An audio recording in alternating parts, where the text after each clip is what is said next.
Boa noite, pessoal. É bom estar aqui junto novamente, né, com vocês, para a gente poder trazer. Na realidade, não é um estudo, mas é uma troca de impressões a respeito do, do conhecimento da vida espiritual, que todos nós temos um pouco, trazemos e podemos discutir. E é uma oportunidade que a gente tem sempre de poder reforçar nossas convicções em torno da espiritualidade. E o nosso tema foi escolhido para hoje foi evolução e vida, né? Evolução e vida. Para que a gente possa iniciar, convém, assim, lembrar que evolução, né, no nosso conceito, ela está relacionada à transformação, mudança, né? Mas não simplesmente mudança e transformação, mas uma forma de aperfeiçoamento daquilo que existe, né? Então, já implica na existência de uma dinâmica. A evolução já requer um certo dinamismo no que há, não é? E vida também, né? Embora a gente tenha colocado isso no tema, pode até parecer redundância, porque evolução e vida, né, são coisas dinâmicas também, mas eu optei por colocar isso no tema, porque muitas vezes a gente separa um pouco a nossa vida espiritual da nossa vida cotidiana, né? Dizia Raul Teixeira, da vida de relações, né? Então, em princípio, tudo que há é criação divina, né? E tudo que há no universo, ainda que possa parecer inerte, imóvel, possui vida, né? Mesmo um planeta que seja desabitado de vida orgânica, seja puro mineral, há uma centelha ali da chama divina naquele ponto, né? Então, se a gente observar, por exemplo, a Terra, né? Surgimento da vida na Terra, com os grandes lagartos, né? Que eram tidos dinossauros, né? Dino é gigante, grande, sauro, lagarto. Então, os grandes lagartos habitaram a Terra, né? Há milhões de anos atrás, foram cedendo lugar a outros organismos um pouco mais complexos, né? Do ponto de vista da, da, da morfologia de cada um, né? Das especificidades de cada um, né? Uns voavam, outros viviam nas águas, etc. E ao longo desse processo, né? A vida, as formas de vida vão evoluindo, mas sempre houve vida, né? E aí essas espécies começam a ter as suas carências, as suas necessidades de sobrevivência, né? E tem, então, o desenvolvimento dos seus instintos são mais elaborados, etc., até que há o rudimento da inteligência, né? A inteligência rudimentar que começa a se desenvolver nesses seres.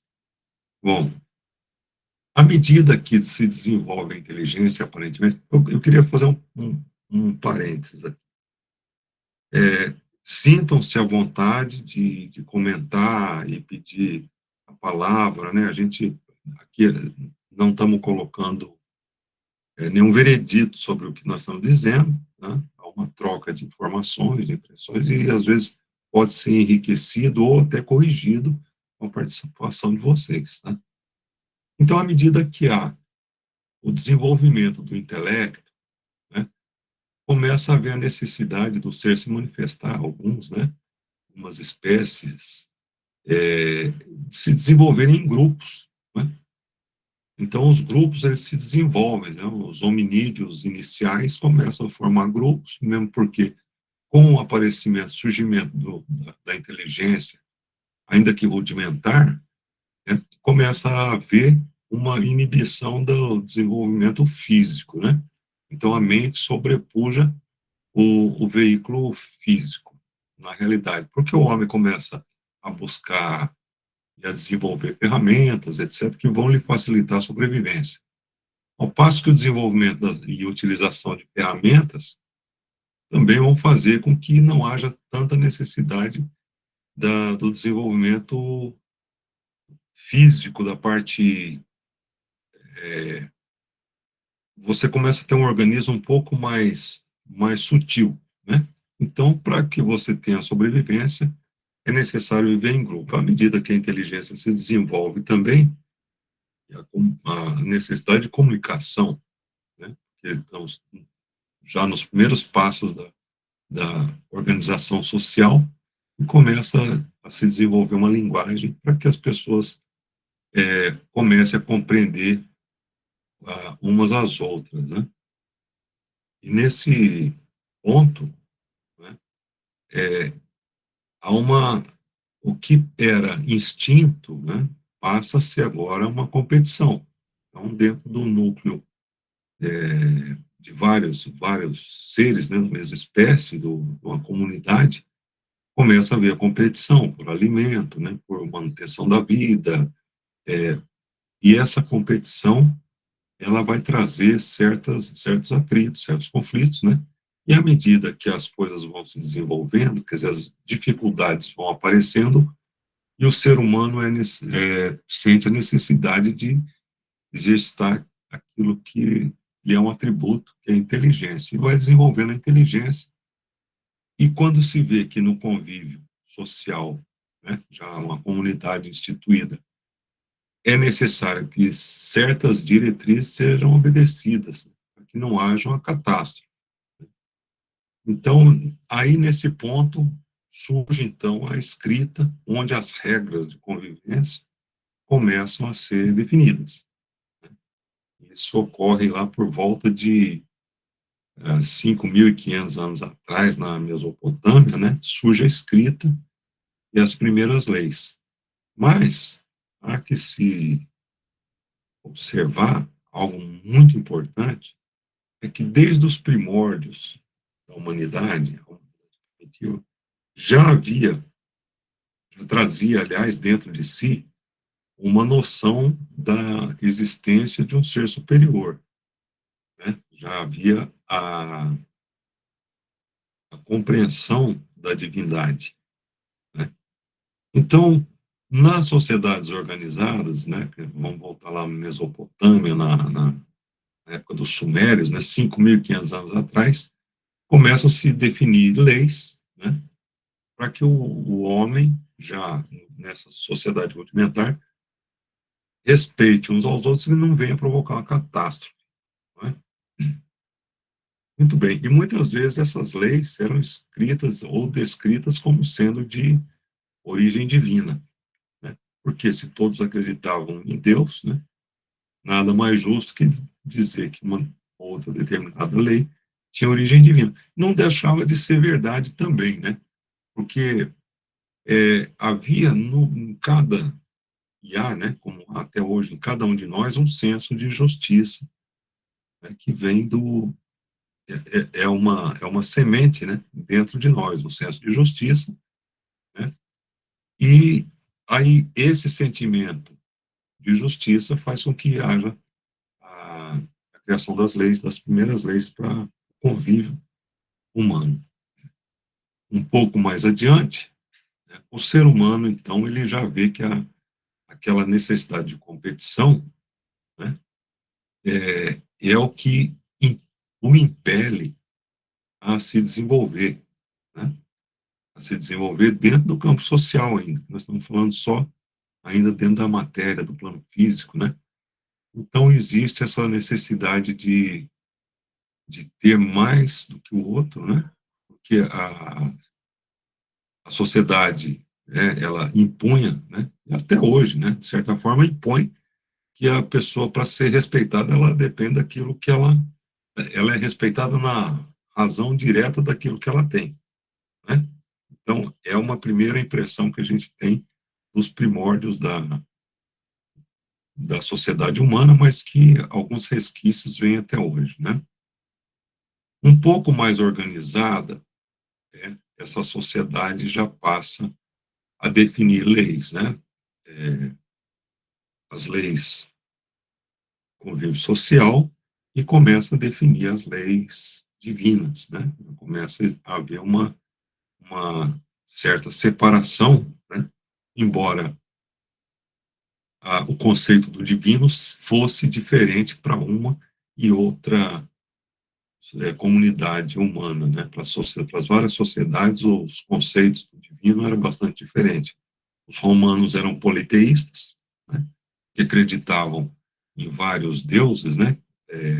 Um conceito que eles herdaram dos gregos também, e os deuses gregos e romanos tinham todos os vícios, né? Todas as inclinações, defeitos humanos também, né?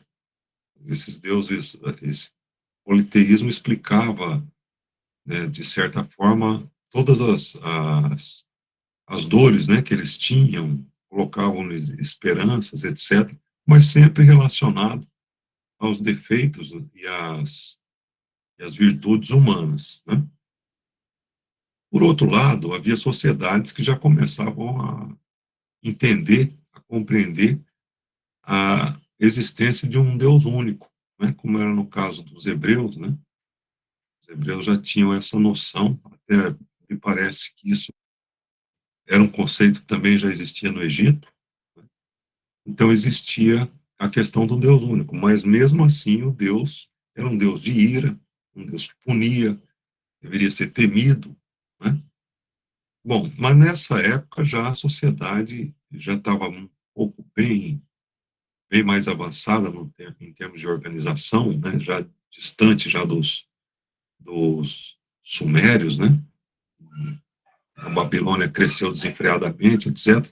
Já nessa época, né, da sociedade romana e o povo judeu já tinham uma relativa organização. Então, quando a gente já tem certas leis que são compreendidas e um conceito do divino, né, que já era mais aceitável, né, para as pessoas, nós temos o advento do Cristo, né? O Cristo que vem trazer uma outra nuance da nossa existência, para a nossa existência, dá um outro propósito, né? Vem nos dizer, olha, nós não estamos aqui para satisfazer nosso ego, né? Amar, amar a Deus, né? Quer dizer, as pessoas já tinham o conhecimento do Criador, né? Embora o tivessem como algo é, irado ou que castigasse, etc. Então, aí o Cristo diz que não, né? O Criador não deve ser chamado de Senhor, mas de Pai, né? Então, a relação que há entre criatura e criador já muda, já deixa de ser, já deixa de ter aquele aspecto de submissão para haver um reconhecimento em relação ao criador. Bom, nesse aspecto, né, há inicialmente uma rejeição dessa ideia. Há inicialmente uma rejeição. Tanto que, aí vocês me corrijam se eu estiver errado, né? Mas, em princípio, essa ideia não foi muito aceita, né, na sociedade da época, porque se relacionava muito a existência do Criador, né, com a visão do poder, o poder mundano, o poder temporal, né? E o Cristo vem dizer, olha, o meu reino não é deste mundo, etc. e tal. Então aí a vida já começa a ter uma outra nuance também de desenvolvimento e de evolução. Então até aqui nós tivemos uma evolução intelectual, né, uma evolução física, né, do ponto de vista de adaptação ao meio, etc. Uma, uma evolução intelectual, que é a parte de compreender que há regras que eu devo seguir, né? Há leis naturais que eu devo seguir também, né? Como era no caso do Egito, a cheia do Nilo, que definia a época de colheita, etc. Mas aí o Cristo vem e nos traz agora um outro caminho a ser observado, né? Que é a nossa vida espiritual, que nós estamos além de toda aquela questão material que foi considerada, mas que se fez necessário para o nosso desenvolvimento, né? Então, todas as dificuldades acumuladas, né, em vencer a natureza, em combater doenças, etc., então fizeram parte do desenvolvimento intelectual. A partir do momento que o Cristo vem e nos coloca que devemos amar o nosso semelhante, inclusive o nosso inimigo, amar o vosso inimigo, cria-se aí uma outra estrada, ou prosseguimento da mesma estrada, que já nos traz um enfoque espiritual para as nossas vidas. Já a questão física, intelectual, já passam a ser secundárias, havendo a necessidade agora da gente se descobrir como seres espirituais, da gente se reconhecer seres espirituais e seres eternos, né? Então surge uma nova dificuldade, porque as moléstias, né, já começam a deixar o corpo e passam para o nosso plano mental, né? Então nós temos que conviver agora com aquele que nos calunia, né, aquele que nos fez mal, etc., né?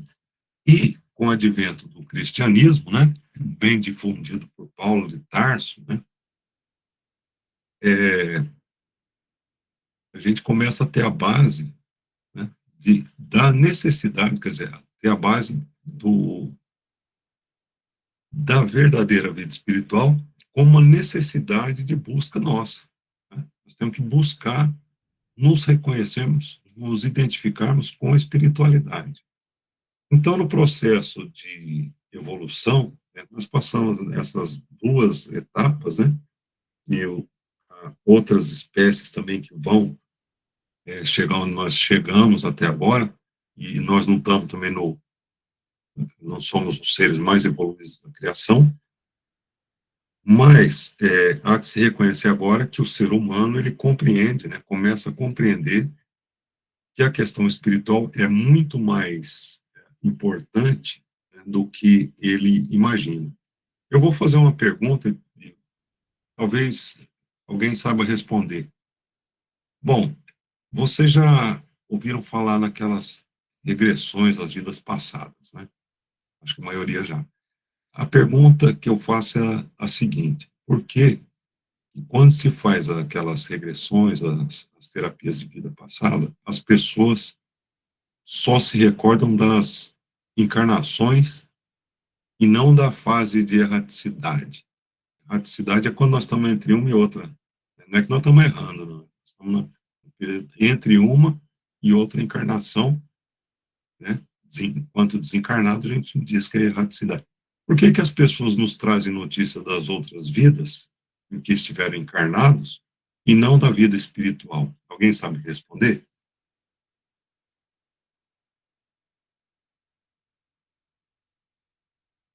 É porque nós estamos muito condicionados à vida material.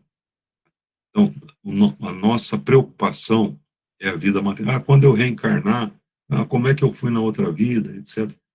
E nós damos pouca importância, algumas vezes, para a vida espiritual, assim, quando desencarnado. Claro que nós temos uma vida espiritual aqui também, mas quando desencarnado. E o nosso destino, quer dizer, é um dia encerrar os ciclos das reencarnações, né? Retornar à pátria espiritual. Então, o que acontece conosco é que muitas vezes nós estamos tão condicionados à materialidade que quando nos submetemos às terapias de vidas passadas, etc., a pessoa desconsidera aquele período da erraticidade e já foca diretamente na encarnação anterior, né? Ao passo que todos nós estamos sujeitos ao processo evolutivo, ainda que na erraticidade, né? A nossa encarnação aqui já tem um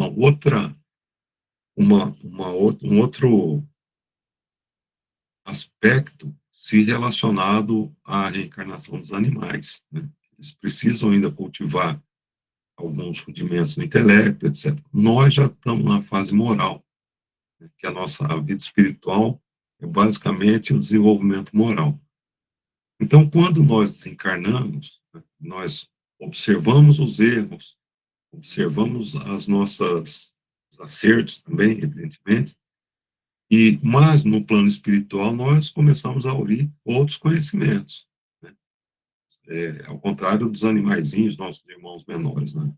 Jornada evolutiva que muitas vezes tão logo desencarnam, tornam a reencarnar.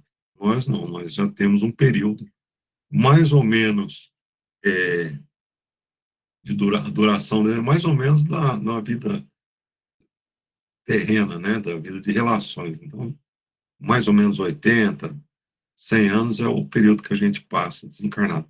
Quanto mais evoluído o, o ser, moralmente mais evoluído, mais dilatado é esse tempo na erraticidade. Então, mais tempo ele passa no plano espiritual, até o ponto de que alguns nem necessitam mais reencarnar. Bom, então nós temos essa questão do nascer, né, morrer, tornar a nascer e progredir sempre, né, como disse Kardec. Então, a questão evolutiva, ela está relacionada a um aumento da complexidade do ser, né? Então, o que aparentemente era um defeito, que a gente fala assim na ganância ou na ambição pelo poder dos povos da antiguidade, era uma semente da nossa necessidade evolutiva, quer dizer, mal compreendida ainda na época, mas é uma necessidade do ser humano. Então, ele busca agora crescer, né, espiritualmente. Isso vai se revelando como uma evolução da própria ambição, na verdade, se me permitem, porque não tem outra palavra que eu possa dizer. Mas seria seria uma aspiração, na verdade, né? Que vem a substituir a ambição, né? A ambição e a ganância, etc., ela passa a ter uma aspiração, passa a ser a aspiração a planos superiores, né? E a preocupação, o atendimento ao próximo. Então, à medida que o ser evolui também, o seu campo de influência, sua área de influência vai se expandindo, né? Se a gente puder fazer um comparativo, né, entre uma pessoa, uma criança, né, que ela é rebelde, etc, e tal, ela tem um grupo que ela influencia, ao passo que um professor, né, então, já um adulto, evoluído, estudado, etc., vai ter uma possibilidade de influência muito maior. Isso é natural, né, para que nada entre em desequilíbrio. Então, isso acontece também com a nossa evolução espiritual. Grandes espíritos, espíritos de escola, aqueles luminares, né, eles têm sob sua tutela enormes grupos, né, de outros espíritos, né, encarnados ou não, e sobre os quais vão exercer sua influência, né, dentro do Evangelho do Cristo, certo? Bom, é necessário também que a gente coloque assim que o processo reencarnatório, né, ele, como nós estamos em um planeta, nós estamos aqui na faixa umbralina, né? Começa daqui da face do planeta até determinada altitude aí que eu não consigo me lembrar no momento. Mas junto de nós estão aqueles amigos, né? Os irmãos espirituais menos desenvolvidos também, que são nossos companheiros de outras épocas, né? Que ainda são, se ainda permanece, que optaram em permanecer nas condições das vidas anteriores, né? Que ainda estão muito condicionados à questão material, mas temos também os outros amigos espirituais que, mesmo tendo sido nossos companheiros de outras épocas, já adquiriram graus evolutivos mais elevados, né? Então, nós temos amigos que já se desenvolveram bastante e outros os quais nós temos que ajudar a se desenvolver, né? Então, dentro do planeta, né, a questão evolutiva se faz também através dos vários elementos que estão em franca evolução, que somos nós, né? os espíritos encarnados, os espíritos desencarnados, e a evolução moral, que é o ponto primordial, talvez, para nossa civilização, seja a revisão dos seus conceitos, seja a revisão das suas ambições, né, substituí-las pelas aspirações, e, sobretudo, começar a utilizar o próprio intelecto na compreensão do próximo, né? É mais fácil aquele professor, né, já compreender aquele adolescente rebelde do que o rebelde compreender as atividades do professor, né? Ou desenvolver a atividade de um médico, por exemplo. Nós não vamos delegar a uma criança as atribuições, as responsabilidades de um médico, né, numa cirurgia, por exemplo. Evidentemente que essa criança, um dia, se tiver aptidão, vai estudar medicina, etc. e tal, vai desenvolver suas atividades, né, mais no momento oportuno.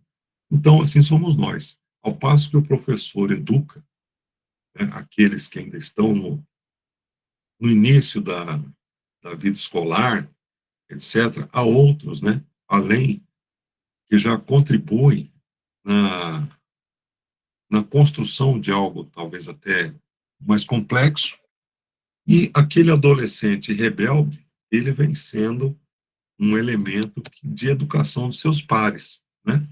Então, ele, muitas vezes, ele vai colocar seus amigos à prova, vai trazer bastante confusão ou constrangimento para os amigos, né? E aí, aqueles do seu círculo de convivência começam a ver a inconveniência de se comportar como tal, né? Então, há uma mudança de comportamento. Não assim isolar o menino, né? Como disse o Cristo, né? Não condeneis o homem, mas condeneis o ato. Então, se a gente começa a ver, vamos supor, naquele círculo da juventude, né? Alguns que optam por um comportamento diferente do menino rebelde. Então, já é um passo, né, no próprio desenvolvimento, na própria evolução moral, né? É, e, na verdade, né, o isolamento, em tese, né, aquele menino vai passar, vai forçar uma reflexão, né, ele passa a refletir e ver que é necessário que ele evolua também, porque acaba ficando para trás. É como um aluno, né, de começa a repetir muito na série e vai ficando para trás, ele começa a ver, começa a crescer e tal em idade e vê que dali a pouco ele está cercado de crianças, né? E aí ele se sente impelido a avançar, né? Ou então abandona a escola, mas o caso que nós estamos dizendo é o seguinte, não há como abandonar a escola, né? Ah, tinha um outro ponto que eu gostaria de frisar também, que é o seguinte, a partir do desenvolvimento, né? Nós estamos falando de desenvolvimento moral. A partir do desenvolvimento intelectual nosso, é extremamente possível, quer dizer, é bem possível que a gente consiga colocar o evangelho do Cristo em prática, né? Por quê? Quando nós percebemos, né, a partir do advento do Cristo, né, que é, as pessoas estão em níveis diferentes de evolução. Então, estamos todos assim, em graus evolutivos diferentes, né? É, torna-se fácil que a gente compreenda que o outro, muitas vezes, não estando no mesmo grau evolutivo que nós, é passível de erro que nós não cometemos. Então, se a gente começar a pensar que o outro muitas vezes erra porque ainda não tem o conhecimento ou não tem o discernimento que nós temos, né, é mais fácil exercitar o perdão, o amor ao próximo e até o perdão ao inimigo, né? Que foi uma orientação do Cristo, né? Amai os vossos inimigos. Mas o Cristo, ele não fica só nas palavras, né? Então, no momento extremo na cruz, né, ele diz, Pai, perdoa, eles não sabem o que fazem.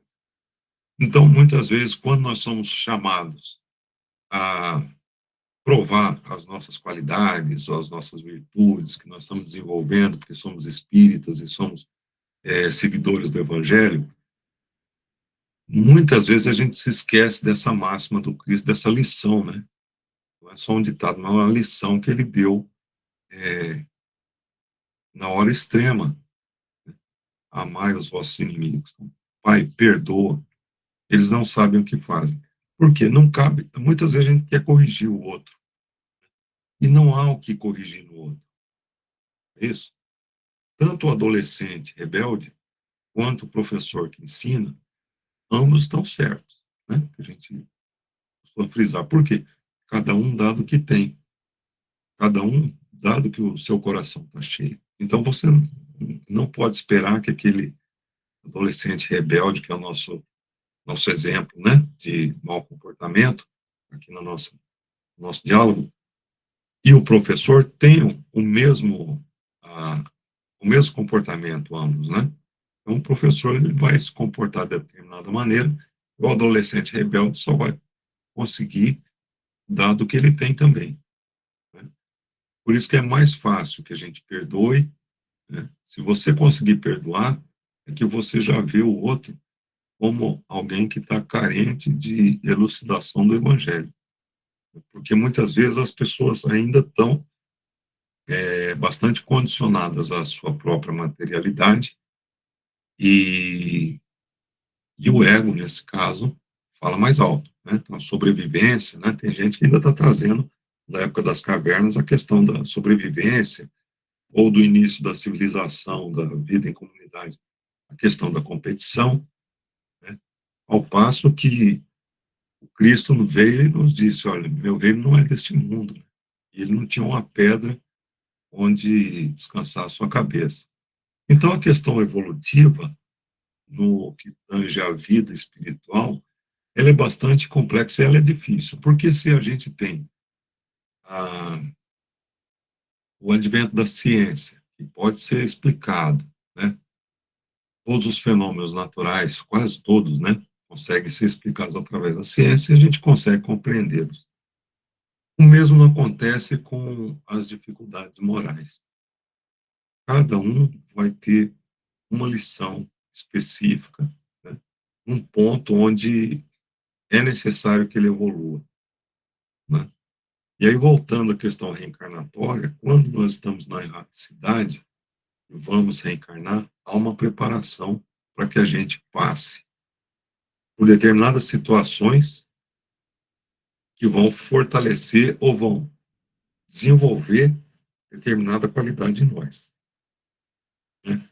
Nossas qualidades elas vão ser exercitadas, né, como se fossem sementes a serem cultivadas. Muitas vezes a gente exercita isso no plano espiritual e reencarna como uma questão de prova, então, uma questão de provação, ou provar que eu já desenvolvi determinadas qualidades, né? Ou eu venho em resgate, eu me arrependo de algo que eu fiz em outra época e peço orientação à espiritualidade para que eu possa reparar ou passar pelo mesmo sofrimento que eu provoquei em outro, né?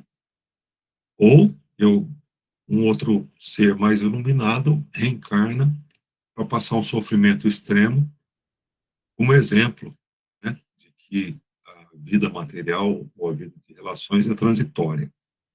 Então, são os três aspectos da nossa reencarnação, né? Ou a gente está em prova, ou expiação, ou em missão, né? Bom, como nós pedimos muitas vezes, né, as provas, escolhemos as provas, há que se notar que não se trata de castigo. Então, ninguém é castigado na vida espiritual, né? No processo reencarnatório não há castigo. Nós pedimos a oportunidade para que a gente possa provar ou desenvolver determinadas qualidades, né? Adquirindo assim as virtudes que são inerentes, são próprias de nós mesmos, né? Que são manifestações da divindade em nós. né? Todos nós somos filhos do mesmo Pai, do mesmo Criador.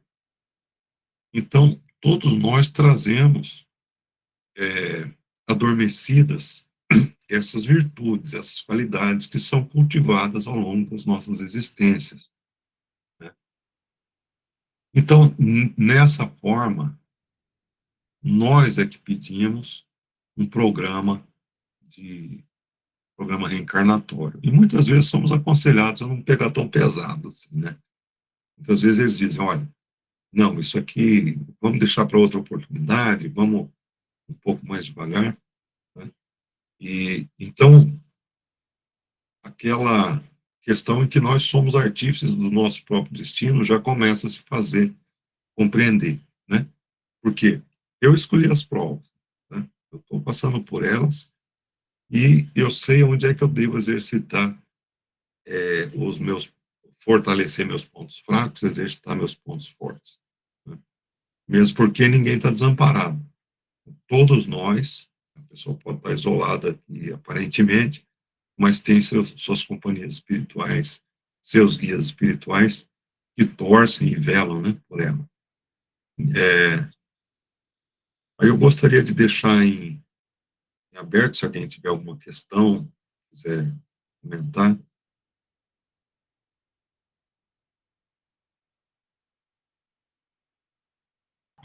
Aí, né, gente? Marcos, eu quero fazer um parênteses. Esses dias, acompanhando um estudo lá na casa, um dos nossos irmãos disse o seguinte, que quando a gente vem para reencarnar, uma das últimas frases que a gente ouve antes da reencarnação é a seguinte: sirva o máximo que for possível, sirva as outras pessoas. E é interessante, como você falou dessa preparação, a gente passa por vários processos e ele dizia o seguinte: a última frase que os espíritos te dizem antes de reencarnar é essa: sirva, venha para servir. Interessante. Muito interessante isso, né? Porque a gente tem, né, essa necessidade, por exemplo, e um exercício disso, às vezes, é feito dentro da família, né? Não digo assim, família tem várias conotações, não, várias formas de família, né? De amigos, há pessoas que se relacionam muito bem, mas há um grupo, né? Normalmente, um grupo espiritual que já se une por afinidade no plano espiritual, né? E normalmente é dentro desse grupo que a gente começa a exercitar esse servir, né? Esse amar, esse servir incondicional. O espíritos mais elevados, né, como a gente mencionou, já tem uma abrangência maior, né? Já consegue ver a humanidade toda como uma família, né? Como era o caso do Chico, São Francisco de Assis, né? Madre Teresa, uma série de espíritos. E se a gente olhar, né, dentro do âmbito espiritual, dentro do que a gente considera ser cristão, né? Os exemplos desses grandes espíritos é isso mesmo que o Alessandro falou. São pessoas que vieram para servir. E esses são os espíritos missionários, né? Que vieram nos mostrar, porque a gente recebe essa orientação antes de reencarnar, né? Uma das últimas orientações, ó, sirva sempre, sirva. Tem até uma outra casa espírita, né, que tinha uma frase estampada na camiseta, né? Aquele que não vive para servir, não serve para viver, né? Então, do ponto de vista cristão, do ponto de vista do Evangelho do Cristo, é isso mesmo, né? Quem não vem para servir, não serve ao Evangelho, né? Vamos dizer assim, não é que não serve para viver, mas ainda está engatinhando. São pessoas que ainda trazem a satisfação das próprias necessidades ou das próprias aspirações, né? À frente do coletivo, né? Então, elas querem satisfazer mais a si mesmo do que ao grupo, ou transformar o planeta, ou transformar a vida das pessoas. Mas são pessoas também que ainda fazem, né, aquilo que lhes é possível, né? São pessoas assim um pouquinho menos voltadas à caridade, etc., né? E uma coisa interessante, né, que a gente observa, assim, ninguém está aqui passeio, né? Ninguém está aqui na Terra a passeio. Mas tem gente que parece que está, né? Parece que está. Por quê? Essas pessoas não estão erradas, né? Porque elas estão fazendo aquilo que podem também. Então, são pessoas que a gente considera que ainda estão plantando, né? Nossa vida nós estamos colhendo o que plantamos em outras eras. Há pessoas que ainda hoje estão plantando, vão colher futuramente. Não quer dizer que sejam pessoas ruins, não, né? Elas ainda estão no pleno exercício de suas experiências também, todos nós. Então, quando a gente começa a compreender assim, há diferentes inclinações, diferentes habilidades e situações, né? Uma situação para cada espírito e cada um tem um grau evolutivo distinto, é possível a gente compreender e deixar assim relevar, né, aquilo que a gente acharia uma afronta. Ah, mas eu é, frequento a casa, etc. Mas fulano não tem problema, né, gente? Isso aí cada um faz aquilo que pode. Às vezes tem gente, sabe, que eu me considero já é, com uma certa informação a respeito do espiritismo, mas tem pessoas que pode ser até ateu, né? E ser mais cristão do que eu, né? Então, ter mais, relevar um pouco mais coisas que eu não releve, né? Ser mais paciente, mais caridoso, mais empático com os outros, né? Então, uma forma de desenvolver a empatia também é compreender que o outro pode errar, né? E a gente não é modelo para ninguém, que é modelo é o Cristo. Se ele diz perdoa, né? Que eles não sabem o que fazem, é algo que a gente deve trazer para a nossa vida. Mas essa foi uma observação muito importante do Alessandro, né? E eu acho que podia servir como a mensagem de hoje, né? Sirva, né? Sirva sempre. Muitas vezes a gente se desgosta, né, com o comportamento alheio, e isso aí é um reflexo da vaidade, sabe, gente? Então, muitas vezes você fala, não, mas fulano, né, dentro do círculo familiar mesmo, eu acho assim, mas então a vaidade está falando algo, né? Que às vezes você acha que ter uma certa cultura ou compreender o evangelho, né, o outro está errado. Não está errado, né? O outro está fazendo o que pode também. Então, se a gente consegue ver, nós não somos mais que ninguém, que a gente veio para auxiliar, veio para servir, como bem lembrou o Alessandro, né? Fica as nossas angústias, as nossas dores, elas vão se diluindo bastante, né? Agora, a questão evolutiva, é, ela pode trazer também duas vertentes aí que podem trazer um pouco de desequilíbrio para nós, né? Primeiro, a questão do passado, né? A gente olha o passado da humanidade e tal, mas se a gente olhar o nosso próprio passado, até na nossa vida atual mesmo, né, algumas coisas nos levam a um arrependimento, tristeza, etc., e pode nos levar até um processo depressivo. É isso. Então, se a gente olhar o passado, vai me encher de angústias e tristezas e me leva a um processo depressivo. Se eu olhar o futuro, né, espero que determinada coisa aconteça, etc. e tal, e as coisas não acontecem normalmente como a gente quer, mas acontece como tem que acontecer, nós vamos entrar num processo de ansiedade. Então a gente tem que escolher entre a ansiedade e a depressão. O que vocês escolhem? O que eu escolho? Lona, né? Lona. Nós temos que olhar para o futuro, né? Mas não com uma expectativa em relação. Mas nós temos que olhar para o futuro com uma perspectiva. Sabe? Então, amanhã, eu não sei como vai ser amanhã, mas o que eu vou fazer amanhã? Nem que sejam pequenas coisas, né? Eu vou levantar e tal, sei lá, fazer o jardim de casa, ou vou lavar banheiro, lavar, né? No final de semana, fazer isso, fazer aquilo. Então, nem que sejam pequenas coisas. Então, viver sobre perspectiva. E se a gente viver com expectativa, aí vem a ansiedade, né? Então, a gente não fala para perdoar o outro porque ele faz o que pode, vamos fazer então o que a gente pode, né? Para que não viva num processo de ansiedade, né? Que a gente tenha uma perspectiva e não expectativa, que sejamos então os artífices do amanhã, né? Sejamos protagonistas das nossas próprias vidas. É isso? Mas o outro não pode me atender, não tem problema. Ele está fazendo o que pode. Agora, eu tenho tal e tal compromisso, né? Certo? Tenho compromisso com todos, tenho compromisso com a família, tenho compromisso comigo mesmo, e me doutrinar em trazer a disciplina, né, para a minha vida. É isso?